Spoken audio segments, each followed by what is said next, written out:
Welcome back to Touring the AFC South. I am your host, Mike Patton, and my guest this episode really doesn't need an introduction. A lot of people know who she is from his and hers podcast, and from, of course, her own podcast now that is taking over the airwaves, and she definitely puts it down every single time she jumps on the podcast. But of course, I did have to give a little bit of an introduction. It is the one, the only Miss Jemele Hill. How you doing? I'm great. Thanks for having me on. I appreciate it. Well, thanks for coming on, of course. And I did have to say that, of course, I didn't, of course, put this in any notes or anything, but I did enjoy your speech at the Black Sports Business Symposium, and that meant a lot. Just hearing a lot of the gems that you were dropping there. Well, thank you. I mean, it was a great opportunity to kind of connect with some of my old colleagues because it was essentially a ESPN event, basically. And so I got a chance to connect with them and, also just see just so many Black faces that are now in sports media. And, that was not always the case when I was first kind of coming into the business. So to see now just how many different Black people in sports are either podcasting, doing other digital things, having their own TV shows. Just the versatility in which we're in sports media now is really heartwarming to see. So I just tried to share a few of the things that have helped me along the way. I'm hoping that somebody was able to get something out of it, and maybe it'll help them. Gotcha. Okay. Now, of course, you started out, of course, in journalism, and you still do some journalism now, of course, with the Atlantic. But how and what sparked your love for journalism? Well, to be specific, it's what sparked my love for sports journalism. Is that I've never Okay. wanted to be any other kind of journalist. And that came from the fact that I was a huge sports fan growing up. I was a tomboy. I played sports. I watched sports. And I also read the newspaper because that's what you had to do then in order to keep up with your sports teams. And that helped me develop a love for writing, a love for newspapers in particular, and a love for journalism. So when I was in high school, I wrote for my high school newspaper. I had got a job at the professional paper, the Detroit Free Press, answering phones in the sports department. I majored in journalism at Michigan State. I had a bunch of different internships. I'm very lucky because I knew in 10th grade that writing about sports and was what I wanted to do. And I have not deviated much from that path since then. Most people, as they should, and understandably so, they change professions or their idea about what they want to do several different times over the course of their lives. I was just the one sports journalism nerd that didn't. So I've been doing this now for almost 3 decades as a paid professional, and I've been very lucky. I've had an amazing career. I don't mean to talk about myself like I'm writing my eulogy, but these are just some of the things I've been lucky enough to experience. But it all stemmed from an honest fan's love of sports is where this all came from. I still remember when I was a kid sitting down and reading the sports section. That was the only section I read of the Yep. paper on Saturday Same. mornings. Yeah, well, part of it was a little bit of me wanting to see if I was in the paper because I played high school football, but other but other parts of it was trying to figure out what all was going on, how they kind of wrote it, and at that point, what's funny is I didn't actually like writing when I was a kid. I almost failed my senior year of high school Oh, because wow. I was that terrible in writing, and I just hated writing. But it's funny how the Lord will tell you, hey, watch this. You're gonna actually like it Right. eventually. So, What's it's the old adage, we make plans and God laughs. right, right, Yeah. exactly. So I've got to ask, but your career, what is one of the it's been through a lot of different things, a lot of different places, led you from what Detroit to I remember you talked on your podcast Cleveland for a minute, and then also Yes. Orlando as well. Yeah. I mean, so I guess this is using cities. This is my path. So when I was in college, as I mentioned, I had multiple internships. So in college, in one summer, I lived in Lima, Ohio. The next summer, I lived partly in Detroit, partly in Philadelphia. The following summer, I lived in Cleveland. The summer after that, I lived in North Carolina, in Raleigh, North Carolina, and that eventually led to my first full-time position. It was an internship I accepted after I graduated from Michigan State, and then they hired me 3 or 4 months into my internship. And then when I became a professional, I spent 2 years in Raleigh. I moved back to Detroit. I spent 6 years working at the Detroit Free Press, my hometown newspaper. Left there, went to the Orlando Sentinel, spent 2 years there, at the paper, that is. And then I got hired by ESPN in 2006, but I still lived in Orlando because ESPN hired me to be a writer. They did not hire me to be on television, contrary to what everybody might perceive to be the case. And I lived in Orlando for about 7 years. And I finally moved to Bristol, Connecticut, where ESPN is headquartered, in 2013.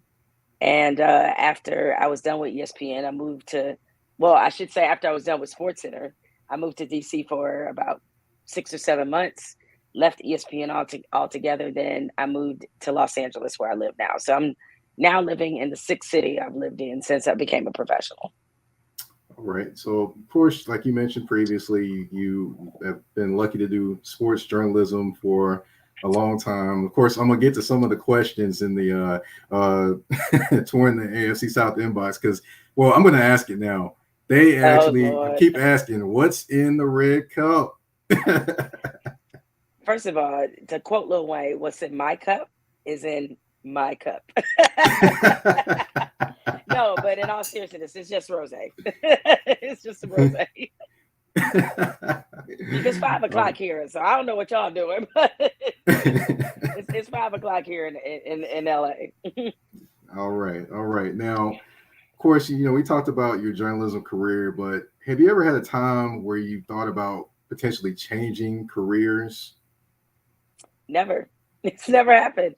I suck at math, so can't go that direction. And I just love telling stories. And as often as I get frustrated with our business, I couldn't imagine doing anything else. I've thought about leaving different parts of journalism. I mean, I've obviously done it. Like I left SportsCenter, but I never, in the course of wanting to leave SportsCenter, thought I'm leaving sports journalism or sports media altogether. I just wanted to leave that particular job. So no, I've never really wanted to do anything else. And I think it's this because, for me, I think this is a calling for me. So I'm going to spend the rest of my days telling stories in some kind of way. I mean, I'm getting more now into film and television work, but to me, that is just an extension of what journalism or journalists, I should say, do, which is identifying stories, telling them as accurately and as fairly as possible. All right. Fair enough. Now, of course, I have to go back and talk about the one show that inspired a lot of people, one podcast, I should say, His and Hers podcast. Now, I have to ask, how did it originally come about? Well, it originally started, honestly, out of frustration. Michael Smith and I, we were both at ESPN. And even though he was at ESPN a few years before I got there, we went through the same kind of frustrating path that a lot of people go through at ESPN. It's it's a great place, but there's a lot of really talented people who work there, and everybody's fighting for real estate all of the time. And Mike and I, we have been able to do a little bit of TV together. We filled in for Skip and Stephen A on First Take before. We had done some other shows together, Around the Horn, Sports Reporters, and we knew that we had a special chemistry that you don't often see on air. We felt like we had, Michael Wilbon, Tony Kornheiser type of chemistry, that we could be one of the next great pairs there, Skip and Stephen A, Mike and Tony. Like, we felt like we could do that. But that was at first just our opinion, not shared by everybody. And it wasn't that they were necessarily trying to be mean to us. It was just the fact that, and this happens in TV a lot, if they can't see it, or if it hasn't been done, they don't want to do it, right? Because the thing is, what was big at the time was white man, black man, right? You never really saw on TV black man, black woman coming to each other basically on an equal playing field. Like Mike and I have both been sports journalists in newspapers. He covered the Patriots. I've been a columnist. I covered college football and basketball for 6 years. Like we were coming to each other on equal footing, having covered a lot of the same things, knowing how to develop sources, knowing how to talk about sports, driving shows and writing, opinion based. So we were equals in every particular way. And they had not seen that before. It was usually, if you did see a woman on a desk with a man, she was typically the host, and she was teeing up other analysts to give their opinion and not her own. That was not me.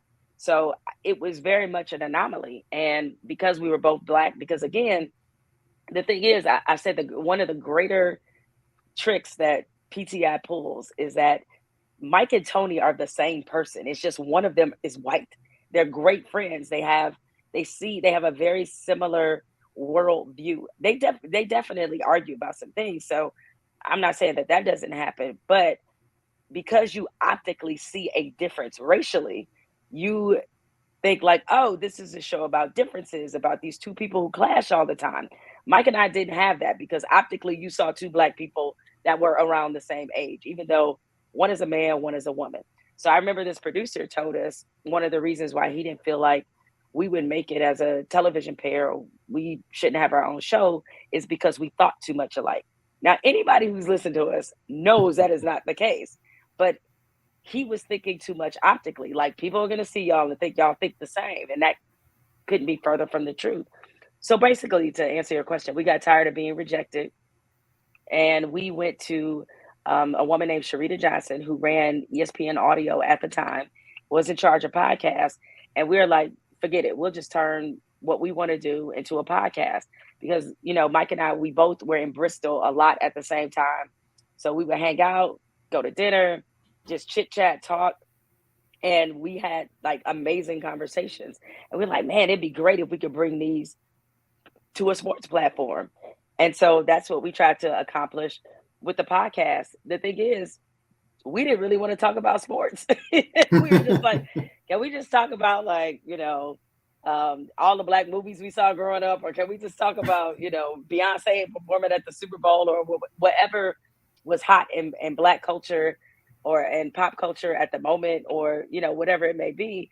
But we found a way to use sports as a vehicle to talk about things that we were talking about with our friends, or sometimes things you talk about with your significant other. Like I remember when Jeannie Buss and Phil Jackson first broke up, we didn't want to really talk about the breakup. Instead, we talked about working with your spouse. Like I mean, I didn't even have a spouse at the time. Mike was married, and so, or like, is this a good idea or a bad idea, or like just doing projects with your spouse, or your significant other, whoever. So that's what that podcast became. And so we were really good at doing that, is taking a macro story and turning it into something, about relationships. Okay. All right. So what was the moment that you kind of realized that you and Michael Smith really had something special in his nurse? I think we knew it really early on. Both of us have a lot of self-confidence. Mike probably has even more than I do. Some would say borderline to the point of arrogance. So even when I had self-doubt, Mike's confidence was going to see us through for sure. But we, that's the thing. I say this phrase a lot. I forgot where I heard it. I feel like I heard it in the movie. You don't know it's the greatest time of your life when it's the greatest time of your life. And so when we were doing His and Hers, we had sort of a mantra that we always used to say. We sell the tapes out the trunk.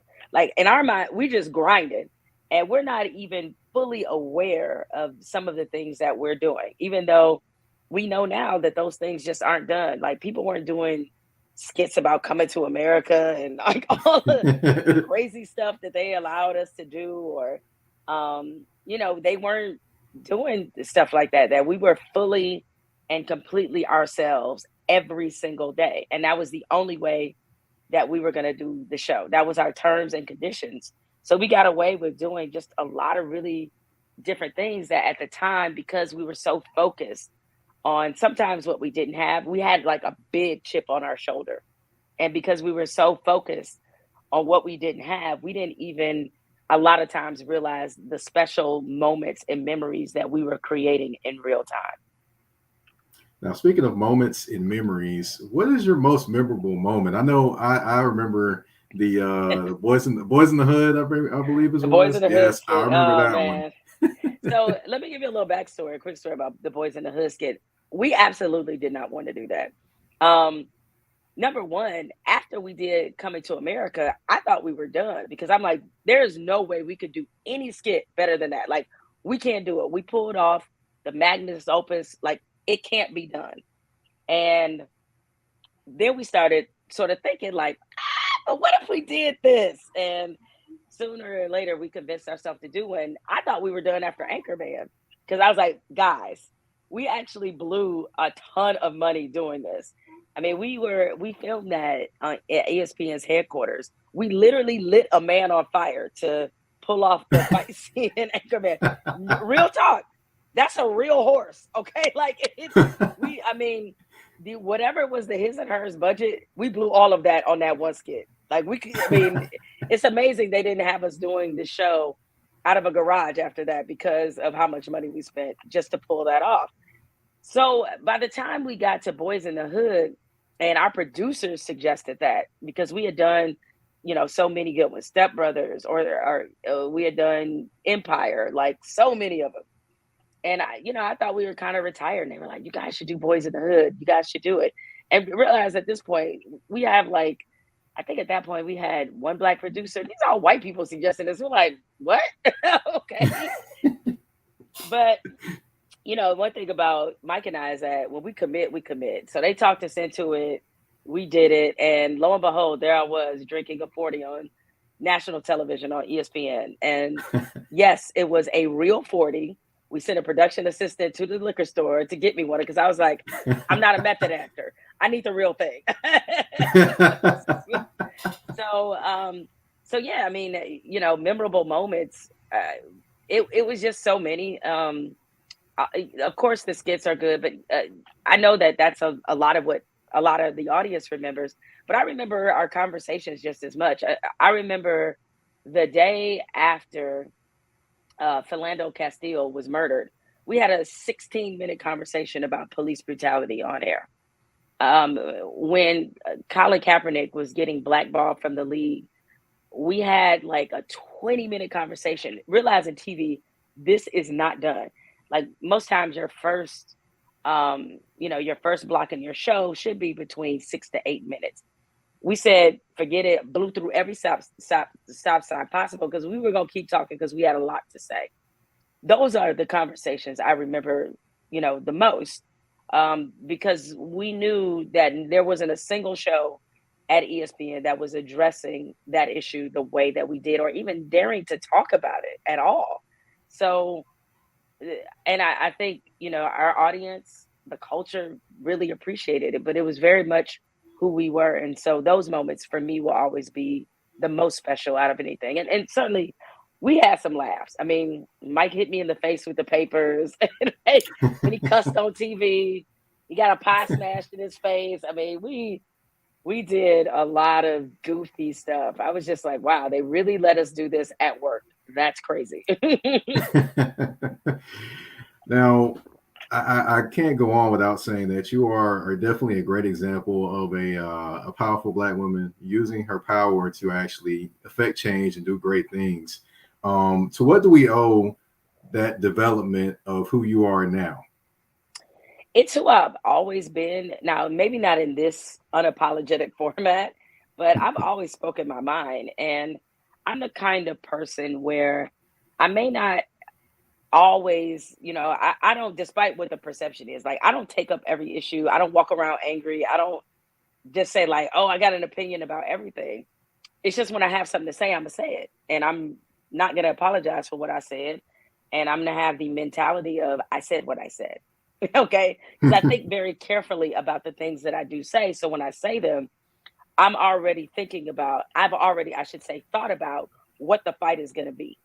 And I'm already 3 steps ahead of the conversation. And I don't know if it's God given or something I learned. I have some very outspoken women in my family, outspoken people, not just limited to women. And I grew up in a environment where my family argued a lot, like about, they argued about history. They argued, I mean, you had to be able to hold your position. It's how it was. My mother told me the story, which I laugh about. So, she discovered Juneteenth. We spent about 2 years where we lived in Texas. And that's when she/I discovered Juneteenth, because grew up in Detroit. I had never heard of Juneteenth until then. So we're talking about the mid 80s, or yeah, about the mid 80s or early to mid 80s. And, her, my grandmother, my great uncle, they were talking. This is when we moved back, about the Emancipation Proclamation. I have no idea why they're talking about Abe Lincoln, but they are. And apparently they got into a huge argument because my mother was like, well, although he proclaimed the slaves to be free, that's not actually when they were free. And she started to talk about the history of Juneteenth. And man, my grandmother and my great uncle like argued her down, like they would not back off. So finally, my mother just relented and was just like, "Y'all got it." Even though history, she was right, okay, but they were just convinced that they were in the right. And sometimes you got to let the elders have it. You just got to. So I say all that to say is that I grew up in that kind of family where, when we have family gatherings, that we have just knockout arguments about, big world events or historical events, but also silly things about whether or not Patti LaBelle could sing. So because of that, and of course Patty can, or who was the greatest voice, like just debates. They just happen all the time. And so because of I came from that kind of background, I felt completely comfortable debating people once I moved over into sports broadcasting. Now, I know, of course, we both probably been on this earth for a good while, so there are Speak for definitely some. yourself. There are definitely some life lessons that probably have come about over your time on Earth. Of course, what are some of the biggest life lessons that you felt have kind of helped you develop into who you are? There's a few. I guess to speak in sort of quotes, if you will, success is the best revenge. That's one. Another one I have is control the things that you can control. A lot of people, we spend a lot of times worrying about things we can't really control. You can't control if people like you. You can't control what type of promotions you receive or don't receive. And I've always found great comfort in being able to control what I can. I can control my work ethic, my preparedness. Those are the things that are within my purview. And that's what I'm going to, focus on. Um, I think, also the value of authenticity and being genuine, especially now that so many people love to put themselves out there. I think people now have a very good barometer and litmus test about who's being real, which I find to be an endearing quality about how things have kind of changed a little bit. And so, I just have always found great comfort in being like just real. That to me is kind of an important component to who I am and just how I approach being a journalist. For a long time in journalism, we were all brought up on the school of you got to be objective. I mean, I think objectivity, to be honest, is something that journalists hide behind. We're supposed to be truth tellers, and when you tell the truth, there are some things that are not objective. If you were writing about slavery, back in the 1800s, that's not you can't be objective about slavery. It's slavery, okay? So you Right. have to be able to say the truth is the truth, call a thing. And so I think now that is kind of like what I live my life by, is like trying to make sure that I'm real, I'm authentic, I'm bringing my full self to every single situation. Now, of course, I can't go on without giving you some flowers tonight. Oh, So, okay. of course, you got people in there that say, keep speaking your mind. My boy Scott Wallace in touring the AFC South inbox. Keep What up, speaking your Scott? mind. Okay. We need more people like you. Okay. It said Daniel Dillard says, keep being bothered and speaking the truth, Jemele. Said, this is a master. Danny Thompson says, this is a master's class of being yourself and not apologizing for it. And I have one more, I believe. Let's see. Hold on one second. Well, I do appreciate all the flowers from everybody.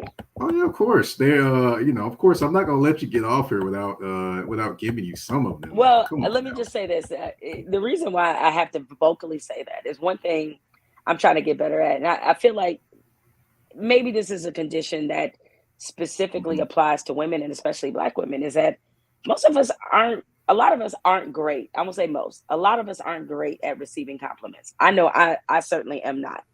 And maybe it's because we're always on to the next thing and thinking about, okay, I got to make this happen. I got to grind. I got to do this.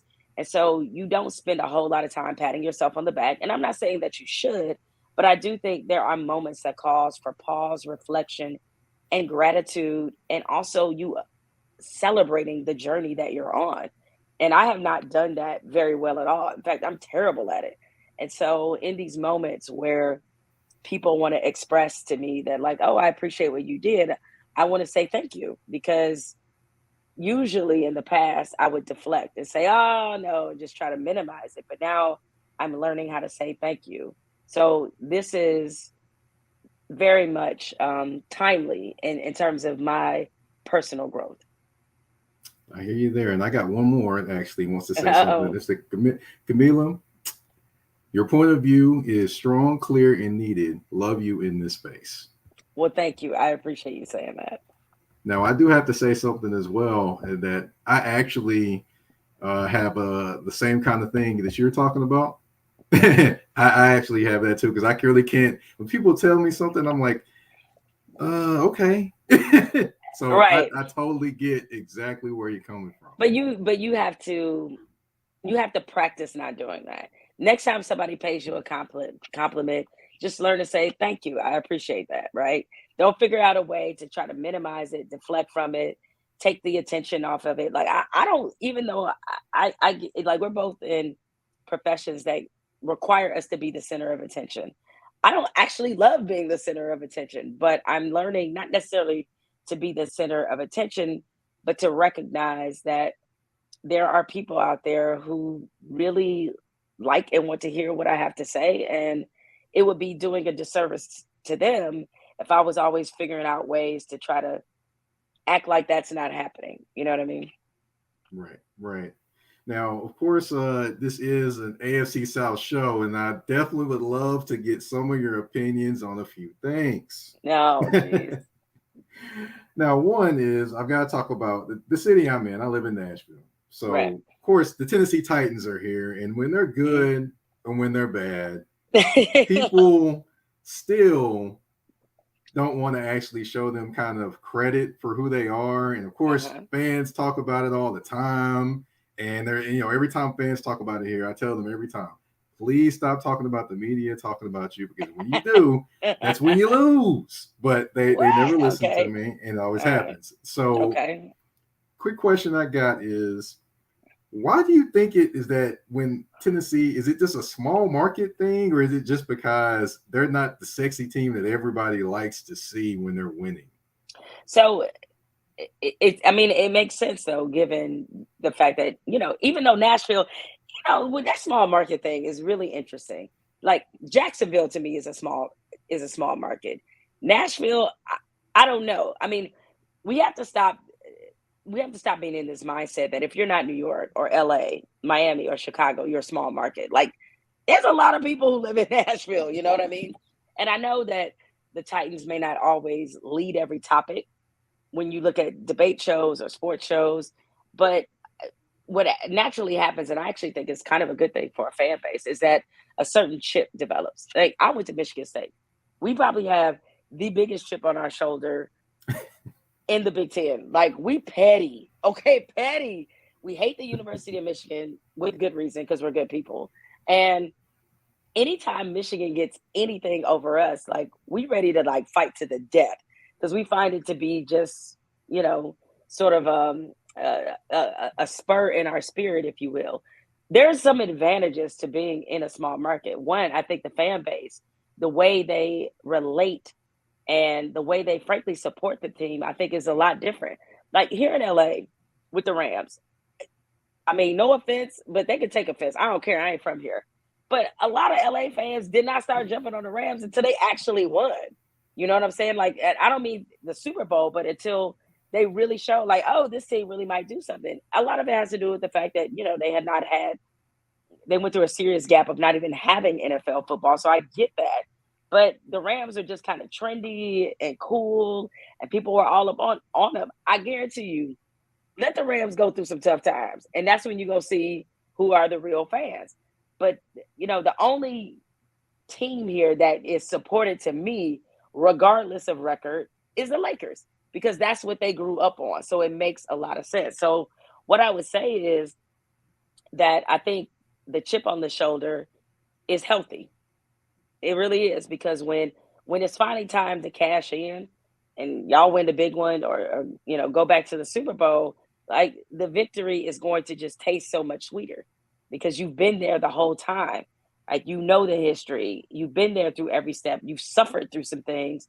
And so I just think it makes the experience that much better. So I love, frankly, quote unquote, small market teams because of their commitment to the teams. I find to be so much different than some big city teams. Obviously, New York, Chicago is different, but LA is a little fly by night. Now, of course, you did throw out there Jacksonville.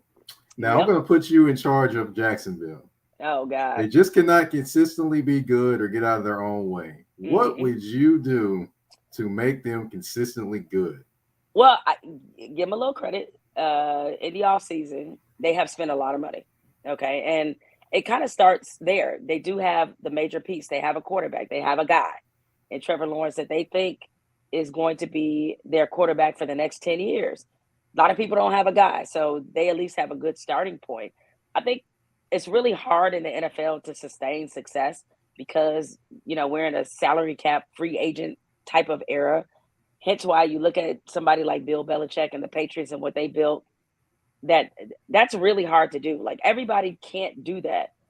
I think it comes from knowing what you don't know. And what you find, especially you talk to a lot of NFL GMs, you talk to a lot of people in the NFL, and what you find is that people would rather be right rather than do what's best for the team. And those are two different things. And sometimes you have to realize what your shortcomings are, and realize that not just you don't know everything, but it's okay to abort out of mistakes. And I just find that so many teams, they just will stick with a mistake just because they're trying to be right. And that's a bad way to run a franchise. Listen, my husband's a Lions fan, so I often worry about his mental health. And I've told him many times before, as it relates to the Lions, I was like, listen, there's a pervasive culture that's there that starts with the ownership. Like, it does. And it's unfortunately for NFL fans because owners don't really change that often. So you're kind of, once you get a bad one, God bless you. And you just better hope to God that somehow they throw a dart at the wall and you land the right GM that can help you up out of situations. Now, with Jacksonville in particular, I got a lot to say about Trent Baalke, but I'm going to just be quiet. Trust me, I understand. You already understand, right? I'm a 49ers fan, so I got a lot to say about him. I'm just surprised that people still put him in charge of teams. I'm just surprised. And I'm gonna just leave it at that. Yeah. Well, I definitely had John Reed on my show who actually covers the team. Mm-hmm. Well, I will say this: he covered the team. He spent 34 years. He's actually retiring now and actually going to be a teacher now. But he actually talked about the hiring process in terms of Byron Leftwich and how that went. Now that right there, wow. Then they had to ask the actual coaches that were bringing in, could they work with Trent Baalke?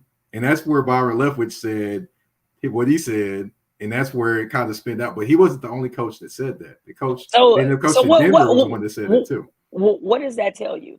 So you would rather stick with a GM that has a certain reputation around the NFL. You know why? Because somebody don't want to be wrong. Just because your ego has made you make decisions that are going to doom your franchise for years to come. Everybody knows what's up with Trent Baalke. Everybody knows this. This is not some hidden secret, all right? But you still chose him. And then you hire Urban Meyer, like, what? I was like, oh, I get it. You just want to be bad. All right. Right. I mean, it's funny because NFL owners, most of them, the teams are their toys. They're not their businesses where they need the primary source of their income. And it's interesting because if they ran their teams like they do their main businesses, a lot of them would be a lot more successful. But they don't do that. They run it like hobbies that they're just infatuated with and they don't know a lot about. And that's why you find so many of them are perpetually non-successful. That's true. Now, I do have a question about the Colts here. Mm-hmm. They're on their fifth quarterback in 5 years. Yep. Which, of course, that was Andrew Luck, Jacoby Brissett, Phillip Rivers, Carson Wentz, and now Matt Ryan. People are saying that they're they're contenders and things like that, but do you really believe that they are a contender? I honestly am looking at them. I'm like, okay, they have one wide receiver, Michael Pittman Jr., but who's on the other side? Who's a tight end? Who's consistently rushing the passer? That they did trade for a guy from Las Vegas. They traded for him, but who's rushing the passer consistently? Stephon Gilmore, is he going to be the same guy or not? Who's playing safety? You got one guy injured, one guy, just a lot of things to think about. It's a lot more question marks than people. Right. But I will say this, though. I mean, I just get the feeling that Matt Ryan is going to be able to resurrect his career there. I thought this was a good move for him. I mean, I know that there have been very understandably mixed opinions about how good Matt Ryan actually is. People in Atlanta weren't happy with him, and I get that, but I always felt like, he got a bit of a bad rap. That's not to say, like, okay, I'm gonna keep it all the way real. Again, I'm a 49ers fan. If you ask me right now to switch Matt Ryan and Jimmy Garoppolo, I would say yes. I say yes. Now, some people will be like, well, that says a lot about Jimmy Garoppolo. Jimmy Garoppolo, for whatever people want to say about him, it's like, we gone to a Super Bowl with him. And the reason we didn't win had nothing to do with Jimmy Garoppolo. It had everything to do with a very trash game plan late once we were up that Matt Ryan has also experienced. Same guy. Kyle Shanahan was his offensive coordinator. He was our head coach. Same thing happened. 28-3 happened to us. All right. Same thing. Okay. So that should tell you that it's not just the quarterback. We averaging 9 yards a carry. We start running the ball. I know Atlanta can relate. We here. So I say all that to say is that oftentimes the quarterback gets too much credit and too much blame. And I just have a feeling that there's something left in the tank with Matt Ryan. And he just got in a situation or in a relationship, and people who have been in these kind of relationships can relate, where you've gone as far as you could go with that person. And they went as far as they could go. And I think the fresh start now would do him really good. Well, somebody asked as well, did you play fantasy football? Vincent David Jackson down here. So I retired from fantasy, and I was in 4 leagues, commissioner of 2 the last time I played. I'm trying to think, what was my last year? I feel like my last year was maybe like 2014 or 2015. So it's been a minute. And I didn't quit because I didn't love fantasy. I quit because I wanted to experience the game again without the cloud of fantasy. But I get the best of both worlds now. My husband's deeply involved in fantasy. I can advise him, help him win, still be involved but not involved. But yeah, I have to say I don't really miss playing fantasy. Like I love fantasy football. I think it's a great way to know all the players, to know the game. Great way to compete, have fun with your friends, all of that. But yeah, I actually don't really miss it. But yes, I used to be an avid fantasy football player. Best league I was in was a 20-team league that I was in with all the NFL writers in the league. It was crazy. I mean, like so many of them. It was crazy.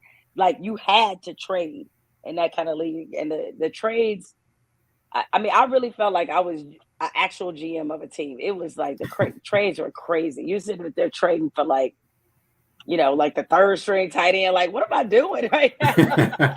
Who am I? You know? Right.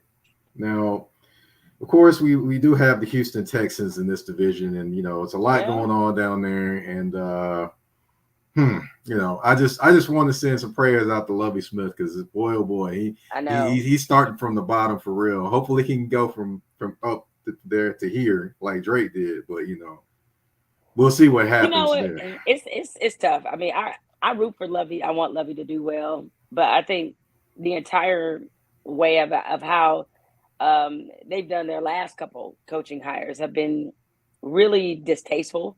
You know, I understand, like Lovie makes a lot of sense for them. Experienced coach, you know, been to a Super Bowl, you know, good track record. Players really love him. But I just don't like the organization. I don't like the way they operate. I don't like the way they move.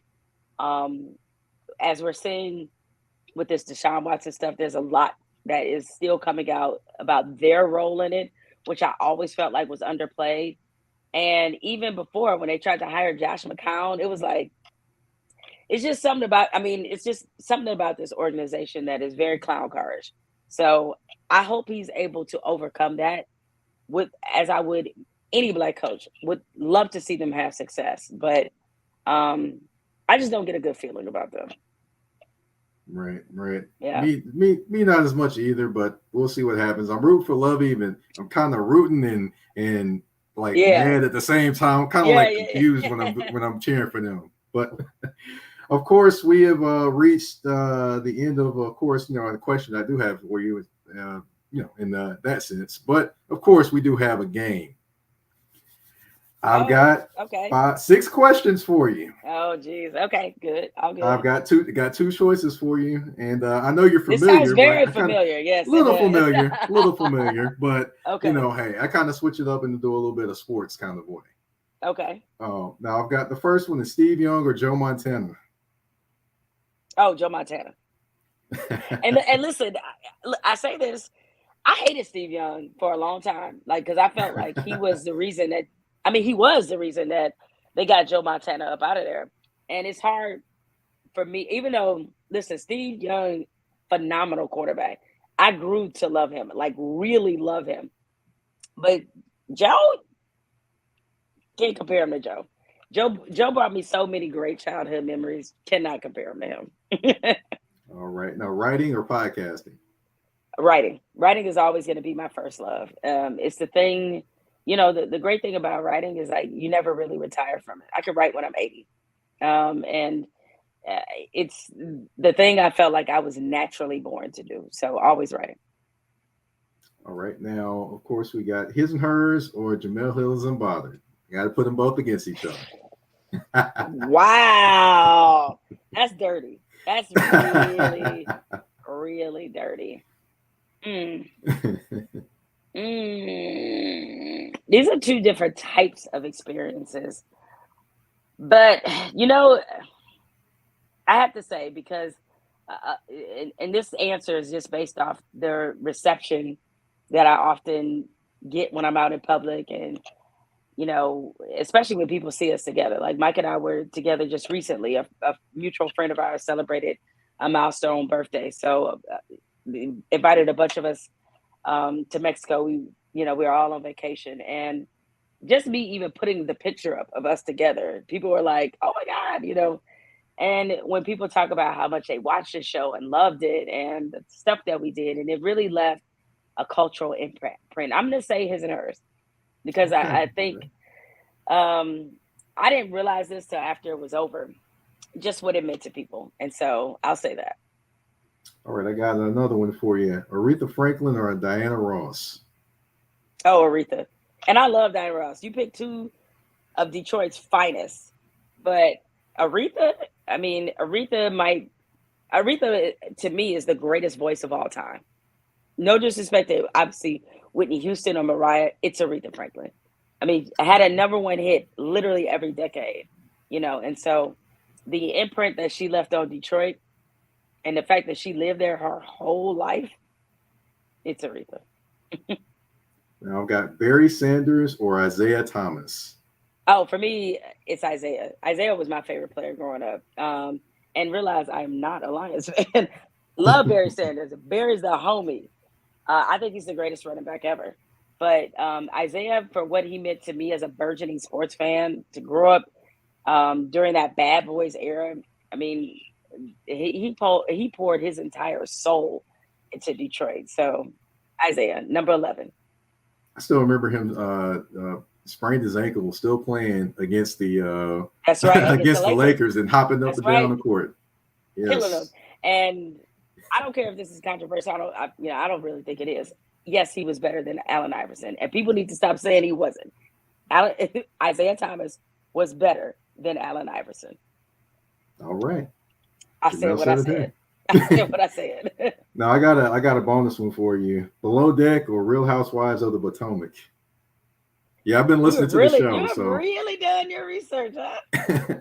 Well, I'm gonna go with Below Deck. I've been on it twice. Went on Below Deck in Thailand and did Below Deck Mediterranean.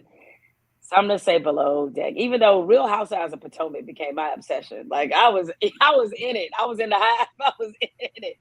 But I mean, I've been in Below Deck. I watched every single franchise of Below Deck: Sailing, Mediterranean, the original Below Deck. I'm about to jump on Below Deck Australia. Like I'm deeply invested in this franchise. So Below Deck. All right. Well, that's the end of it. And I want to thank you for coming on. I appreciate your time. I know you have some things that you're working on. I don't know if you want to kind of talk about it, because usually at the end of my shows, I actually allow the guests to, give everyone where they can, be contacted or, anything that they're working on or whatever. So the floor is yours. So, I mean, across social media, just Jemele Hill, very easy to know. And the Jemele Hill's Unbothered, the podcast, will be returning in the last week of August. But big thing is my memoir is coming out October 25th. You can pre-order now, Amazon, wherever books are sold. So y'all make sure y'all check that out. And it's called Uphill, correct? It is called Uphill. Yes, I did my research again. Yeah. But thank everyone for listening. Thank you again for coming on. This Jemele Hill, and you all have been watching and listening, touring the AFC South with your host, Mike Patton. We're out.